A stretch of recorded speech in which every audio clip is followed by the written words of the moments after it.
Bismillahirrahmanirrahim. Assalamualaikum warahmatullahi wabarakatuh. Alhamdulillahirabbil alamin. Alladzi arsala rasulahu bil huda wa dinil haqq liyudhhirahu ala dini kullihi wa kafa billahi shahida. Asyhadu an la ilaha illallah wahdahu la syarika lah wa asyhadu anna Muhammadan abduhu wa rasuluh. Tsumma amma ba'du. Hadirin jemaah yang dirahmati oleh Allah Subhanahu wa taala. Alhamdulillah, pada kesempatan dan tempat yang penuh barokah kali ini kita dipertemukan oleh Allah Subhanahu wa taala pada majelis yang mulia ini. Insyaallah taala pada kesempatan kali ini kita akan membahas petikan-petikan dari Sirah Nabawiyah, episode kehidupan di sekitar tahun ke-9 Hijriah Nabi Muhammad SAW. Ada beberapa peristiwa yang akan kita ceritakan pada kesempatan kali ini. Yang pertama adalah meninggalnya atau matinya tokoh kemunafikan, yaitu Abdullah bin Ubay bin Salul. Dan yang kedua adalah sebuah epik dari kisah rumah tangga Nabi Muhammad SAW. Kita mulai yang pertama, hadirin rahimakumullah, yaitu meninggalnya atau matinya tokoh kemunafikan Abdullah bin Ubay bin Salul. Hadirin rahimakumullah, kita sering membahas pada periode Madinah dakwah Rasulullah SAW.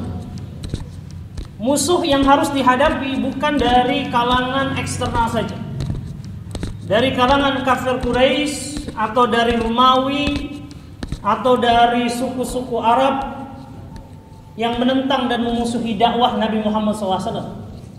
Tetapi juga ada dari kalangan internal yang ia mengaku sebagai seorang muslim, tapi sering kasak-kusuk menimbulkan mara bahaya di tengah-tengah kaum muslimin. Mereka itulah yang disebut dengan orang-orang munafik. Dan mereka terkadang jauh lebih berbahaya daripada orang-orang ataupun musuh-musuh yang nyata di luar. Ya. Karena mereka jelas kelihatan, bisa diukur. Ya, tetapi orang-orang munafik ini walaupun jumlah mereka sedikit, tapi mereka bisa menimbulkan lebih bahaya dikarenakan mereka mengadu domba sesama kaum muslimin.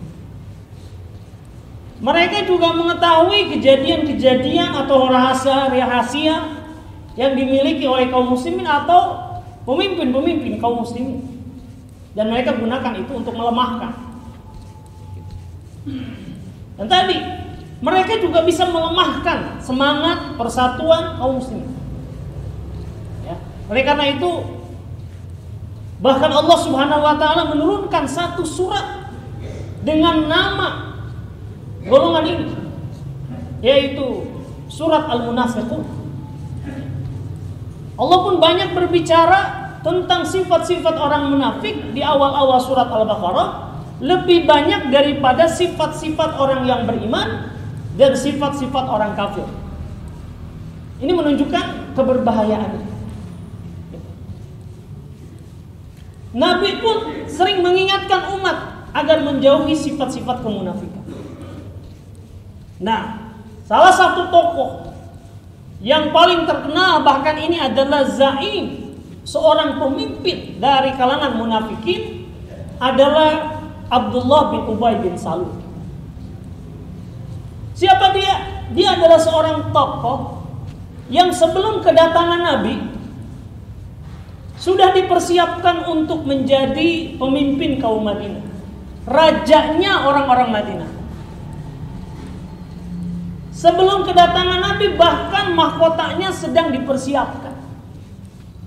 Karena waktu itu memang sebelum adanya atau kesepakatan untuk mengangkat Abdullah bin Ubay bin Salul ini, orang-orang di Madinah sering bertikai. Ya, terkena suatu perang disebut dengan perang Bu'ad. Ini peperangan yang berlangsung selama lebih dari 5 tahun antara kaum Aus dan Khazraj, perang yang sangat dahsyat dan lama yang menyebabkan pemimpin-pemimpin senior mereka mati banyak. Nah, kemudian mereka mencapai titik kesepakatan perdamaian dan akan mengangkat Abdullah bin Ubay bin Salul. Tapi qadar Allah, atas takdir Allah Subhanahu wa taala, Allah memunculkan Nabi Muhammad SAW di kota Mekah, dan sebagian orang-orang Aus dan Khazraj kemudian menyatakan iman mereka kepada Allah, kepada Islam, ya. Lantas mereka kemudian berkembang menjadi orang-orang Islam di Madinah itu. Sehingga yang tadinya mereka akan mengangkat Abdullah bin Ubay bin Salul sebagai raja mereka menyerahkan tampuk kepemimpinan kepada Nabi Muhammad SAW ketika beliau hijrah ke sana. Tentu ada perasaan, ya, tidak enak, ada perasaan kecewa. Tetapi Abdullah bin Ubay bin Salul tidak ada pilihan lain kecuali masuk Islam. Maka dia pun masuk Islam, bersyahadat la ilaha illallah Muhammadur Rasulullah. Yang kedua, dia pun selalu sholat di belakang Rasulullah Muhammad SAW. Dan betapa banyak apa yang dia lakukan untuk menimbulkan mara bahaya kepada kaum muslimin. Terjadinya serangan kepada kaum muslimin di Madinah pasca perang Badar, di mana ketika itu orang-orang Quraisy yang tidak mengetahui lokasi di Madinah, ya, itu bisa menyusup masuk lewat bantuan orang-orang Yahudi dan Abdullah bin Ubay bin Salul. Bahkan sebelumnya di perang Badar, mereka sebelum terjadinya perang Badar, mereka orang-orang munafik sudah merencanakan untuk mengusir orang-orang yang beriman atas desakan orang-orang kafir Quraisy. Dan yang terdahsyat adalah bagaimana mereka sengaja memisahkan diri dari pasukan Uhud kaum muslimin. Hampir sepertiga di kalangan mereka, atau sepertiga dari kalangan pasukan kaum muslimin, mundur di tengah jalan. Jika itu berangkat 1.000 orang pasukan menuju Uhud, lantas tiba-tiba 300 balik kanan, mundur. Dan itu adalah pimpinannya atau orang yang mengidakannya adalah Abdullah bin Ubay bin Salul. Dengan alasan, nggak bakal perang, ya, kita di rumah sajalah, kita tunggu mereka. Ngapain kita capek-capek? Padahal itu sudah kesepakatan, ya. Dan sesungguhnya prediksi mereka tidak akan terjadi perang itu hanya dalih supaya mereka bisa pulang dan bisa membuat semangat kaum muslimin turun untuk berjuang. Dan banyak lagi tindakan-tindakan mereka yang sangat-sangat merugikan kaum muslimin. Tokohnya adalah Abdullah bin Ubay bin Salul. Sampai pada waktu tahun ke-9 Hijriah, tepatnya pada bulan Syawal tahun 9 Hijriah, sakitlah Abdullah bin Ubay bin Salul ini. Dan dia kemudian mati pada bulan Zulqa'dah tahun ke-9 Hijriah. Ya. Ketika dia sakit, Nabi Muhammad SAW itu menjenguk. Ya, lihat ya bagaimana interaksi Nabi dengan orang yang memusuhinya. Ya. Beliau menengok dan menjenguk. Kemudian Nabi pun menjelaskan ataupun menasehati Abdullah bin Ubay bin Salul. Dikatakan Nabi Muhammad SAW mengatakan, qad kuntu anhaka an hubbi Yahud. Ya Abdullah, bukankah aku dulu pernah menasehati engkau agar jangan sampai engkau mencintai orang-orang Yahudi? Maka dijawab oleh Abdullah bin Ubay bin Salul, faqad abghadahum Sa'ad ibn Zurarah famata. Saya ini membela mereka, orang-orang Yahudi, ya, memberikan pertolongan kepada orang-orang Yahudi, karena mereka itu adalah sekutu-sekutu saya sebelumnya. Dan saya lihat semua orang meninggalkan mereka, termasuk pemimpin Madinah yang bernama Sa'ad bin Zurarah pun sudah membenci orang Yahudi. Maka saya yang akan menggantikan mereka untuk mencintai orang Yahudi. Itu alasan saya. Ya, tetapi pertolongannya, kecintaannya kepada orang-orang Yahudi tidak memberikan manfaat. Ya, bahkan orang-orang Yahudi itu kemudian diusir oleh Nabi Muhammad SAW dan tak ada satu orang pun yang memberikan pertolongan kepada Abdullah bin Ubay bin Salul. Padahal kalau kita lihat sejarah-sejarah sebelumnya, Abdullah bin Ubay bin Salul ini mati-matian membela orang Yahudi. Pada waktu terjadi peristiwa pengusiran Yahudi Bani Qainuqa, ya, yang Nabi berkehendak untuk menghukum mati mereka dikarenakan pengkhianatan mereka dan pelecehan mereka terhadap wanita muslimah. Ya, mereka kemudian akan dihukum mati oleh Nabi. Tapi datanglah Abdullah bin Ubay bin Salul dengan memelas-melas, bahkan ketika itu menarik-narik tangan dan janggut Rasulullah, meminta agar mereka orang-orang Yahudi ini tidak dihukum mati. Sebegitu pembelaan dia terhadap orang Yahudi. Ya, akhirnya Nabi luluh juga, urusan mereka ada di tangan engkau wahai Abdullah. Kuserahkan mereka kepada engkau. Terserah mau diapakan, yang penting jangan sampai mereka ada di Madinah. Akhirnya ditempatkan oleh Abdullah bin Ubay bin Salul ke wilayah-wilayah yang dia tahu.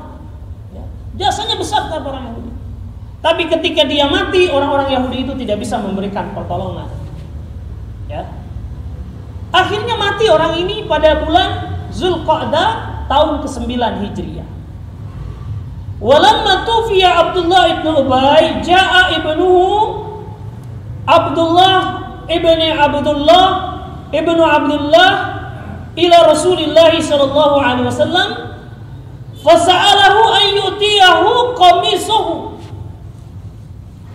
yukaffan fihi abahu. Ketika Abdullah bin Ubay ini meninggal, datanglah kepada Rasulullah SAW putranya, namanya Abdullah bin Ubay bin Salul, kepada Rasulullah SAW untuk meminta jubah Nabi Muhammad SAW, gamis Rasulullah SAW yang akan dibuat kafan untuk Abdullah bin Ubay bin Salul. Apa respon Nabi? Ini orang yang jahat, menimbulkan mara bahaya kepada beliau, juga kepada umat Islam. Ya, fa'atahu, maka Nabi memberikannya, dikasih. Ya, bahkan kemudian thumma sa'ala ayyusalliya alaihi. Kemudian Abdullah bin Ubay bin Salul meminta kepada Nabi untuk menyolatkan jenazahnya. Mau nggak Nabi? Faqama Rasulullah SAW liyusalli alaihi. Maka Nabi berdiri hendak menyolatkan dia. Ya.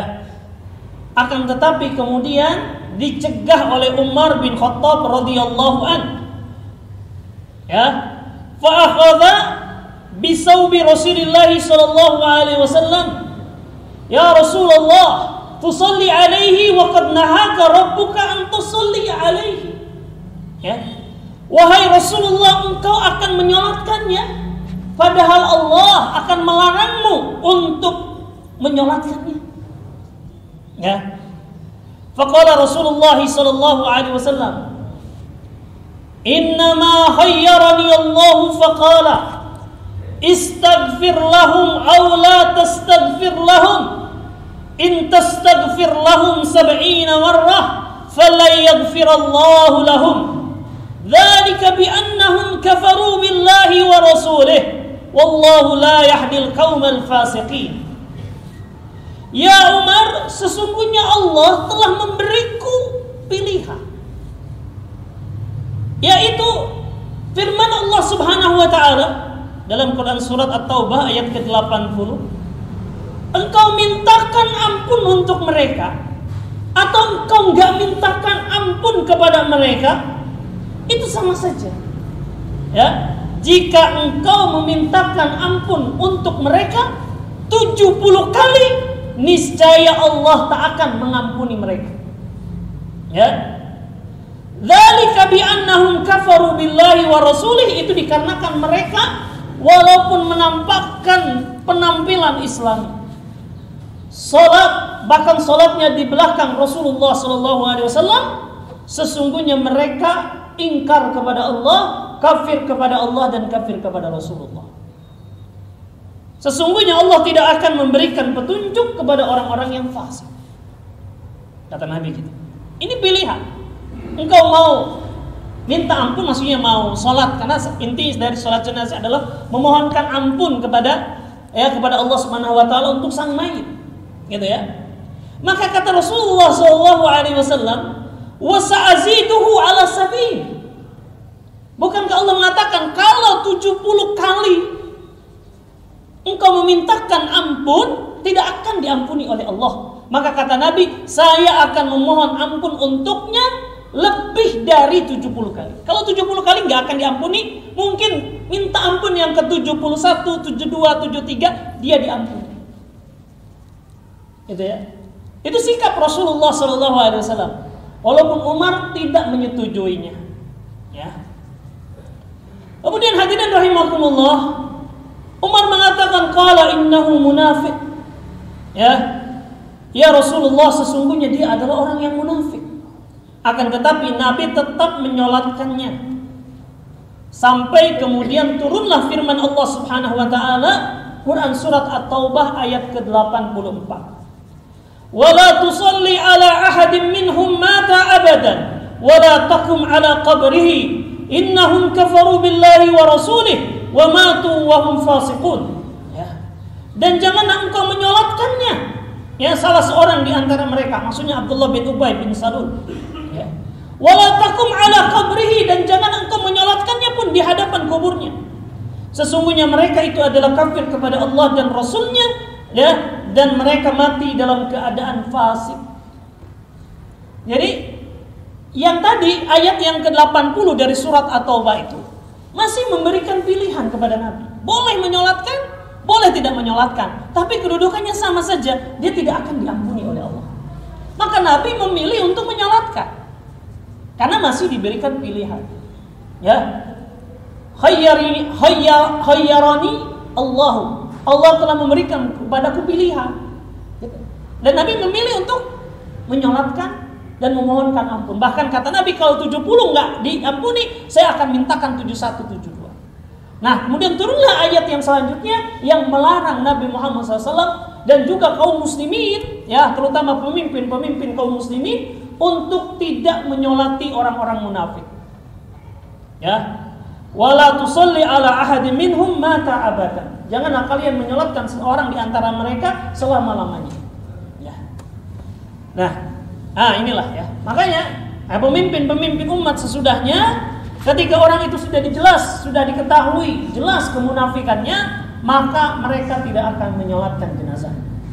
Gitu ya. Ini adalah berarti ya, memansuh ataupun menghapus ya yang sebelumnya. Ya. Nah, kemudian hadirin rahimakumullah, kenapa Nabi memilih untuk menyolatkan, bahkan memberikan komis, jubah ya atau gamis beliau kepada Abdullah bin Ubay bin Salul, walaupun jelas ini adalah orang yang berbahaya ya, ataupun ada orang yang sangat merugikan kaum muslimin. Yang pertama hadirin rahimakumullah, beliau berlaku seperti itu ya. Yang pertama adalah untuk menjaga perasaan dari anaknya yang merupakan seorang yang beriman, yaitu Abdullah bin Ubay bin Salul. Berbeda dengan bapaknya, Abdullah ini adalah seorang yang beriman kepada Allah dan Rasulnya, dan selalu ikut dalam semua perjuangan Nabi Muhammad SAW. Bahkan dipercaya oleh Rasulullah SAW menjadi salah seorang pemimpin kaum Khazraj. Ya. Dan seorang anak yang berbakti kepada bapaknya. Ketika bapaknya meninggal dunia, besar harapannya, karena sama sekali Abdullah bin Ubay bin Salul itu tidak menyatakan kekafirannya, tidak menyatakan murtad. Tentu seorang anak, gimana pun seorang bapak, ya, dia berharap bapaknya itu diampuni oleh Allah Subhanahu wa taala. Maka dia minta kepada Rasulullah SAW agar mendoakan bapaknya dan memberikan jubahnya kepada beliau untuk dijadikan kain kafan. Harapannya moga semua itu akan menjadi sebab diampuni dosa-dosa bapak. Seorang anak yang berbakti. Ya, dahulu pernah terjadi kejadian setelah Nabi Muhammad SAW kalau nggak salah pulang dari Bani Mustalik. Ya. Abdullah bin Ubay bin Salul membuat masalah, yaitu dia mempelopori ataupun memercik api perpecahan di tengah-tengah kaum muslimin, yaitu antara pemuda-pemuda Muhajirin dan pemuda-pemuda Ansar. Sampai dia mengatakan nanti kalau kita sudah sampai ke Madinah, penduduk asli akan mengusir penduduk pendatang. La yukhrijannal a'azzu minhal adhab. Nanti orang-orang mulia, maksudnya adalah penduduk asli Madinah, akan mengusir orang-orang azal, orang-orang yang hina. Maksud dia adalah orang-orang pendatang kaum Muhajirin. Ya. Maka hal ini sampai ke telinga Nabi Muhammad SAW. Dan ini adalah sebuah perbuatan berbahaya. Ya, maka Nabi Muhammad SAW kemudian marah dengan mengatakan, apakah masih ada sisa-sisa sikap jahiliyah pada kalian, yaitu yang berbangga-bangga dengan kesukuan, berbangga-bangga dengan kaumiyah, ya, yang itu akan memecah belah kaum muslimin. Ya. Nah, sampai kemudian para sahabat memberitahukan bahwa tokoh yang berada di balik pertikaian itu adalah Abdullah bin Ubay bin Salul. Sampai ada para sahabat, ya Rasulullah, kalau engkau ingin menghukum mati dia, yaitu Abdullah bin Ubay bin Salul, serahkan kepadaku. Saya sanggup untuk menghukum mati dia. Ya, tapi ini tidak diizinkan oleh Nabi. Nah, rupanya sahabat yang mengatakan kalau Anda ingin menghukum mati, serahkan pada saya, itu didengar oleh anaknya Abdullah bin Ubay, yaitu Abdullah bin Ubay bin Salul. Maka dia datang kepada Rasulullah SAW, ya Rasulullah, saya mendengar isu, ya, bahwa Anda akan menghukum mati bapak saya lewat tangan orang lain. Ya Rasulullah, izinkan saya melaksanakan itu kalau memang itu menjadi perintahmu. Jangan diserahkan kepada orang lain, karena saya sungguhnya tidak akan pernah sanggup melihat orang yang mencelakakan bapak saya itu bisa jalan-jalan hidup tenang. Ya.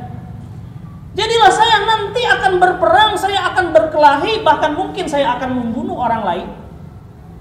Ya, seorang yang beriman karena seseorang yang melakukan kesalahan. Ya, saya nanti nggak tega ngelihat orang, saya nggak akan tenang kalau ngelihat orang yang mencelakakan bapak saya. Kemudian dia pun menghalangi bapaknya. Bapak telah membuat kesalahan. Bapak datang kepada Rasulullah SAW minta maaf, baru saya izinkan bapak masuk ke Madinah. Ya.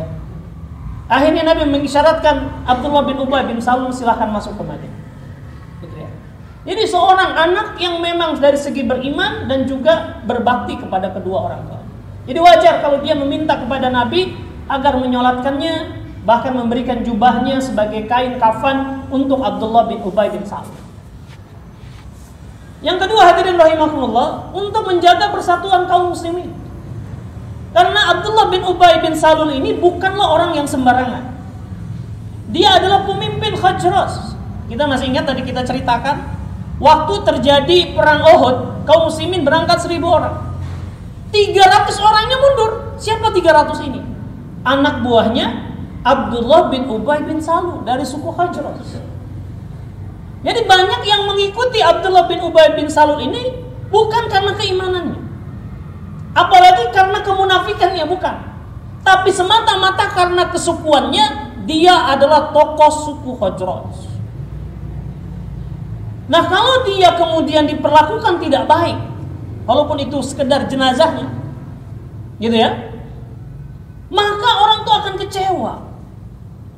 Ya, melihat apa yang diperlakukan oleh kaum muslimin, apa yang diperlakukan oleh Rasulullah kepada jenazah pemimpin kami, gitu ya.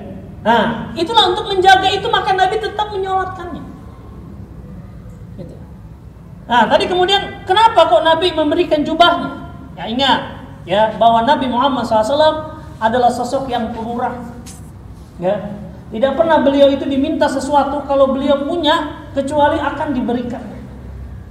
Ya, Nabi Muhammad SAW itu menyenangi sebuah sorban yang berwarna hijau, pemberian dari seorang pemuka Yaman.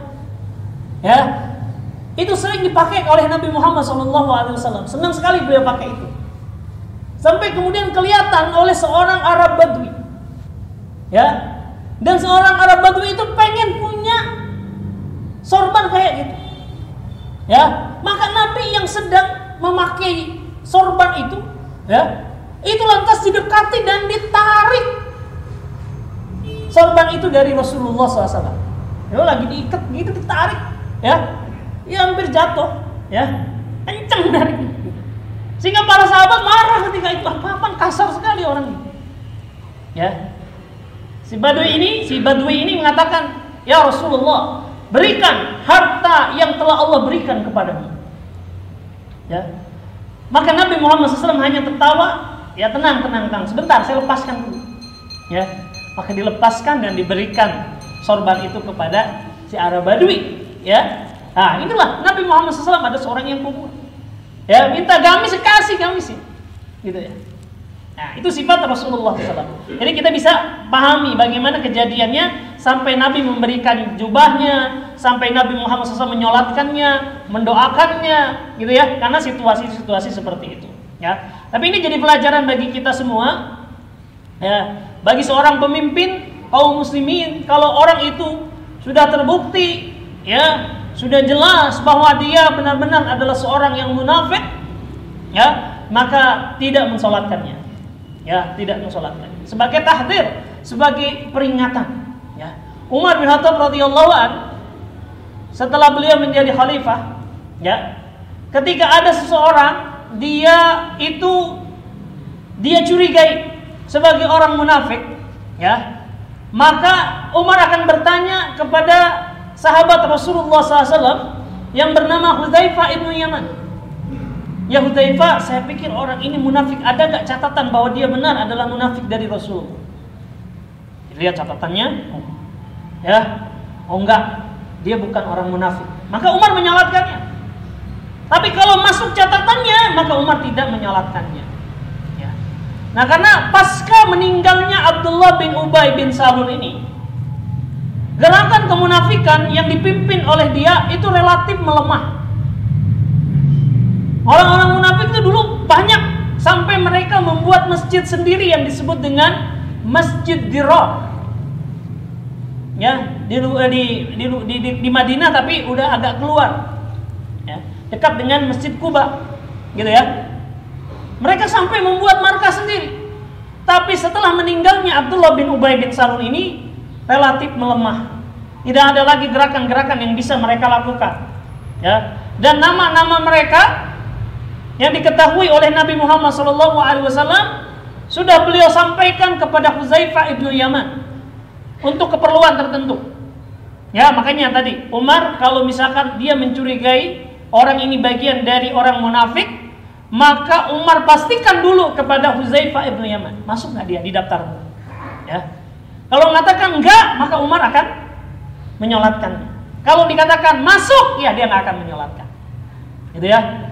Nah, yang kedua itulah akhir kehidupan dari orang-orang munafik. Ya, walaupun mereka mungkin di kehidupan dunia itu diperlakukan sebagai orang-orang mukmin, ya, memberikan peringatan kepada umat agar waspada terhadap tindakan-tindakan orang-orang munafik. Disingkap langkah-langkah mereka, dijelaskan, dibantah syubhat-syubhat mereka.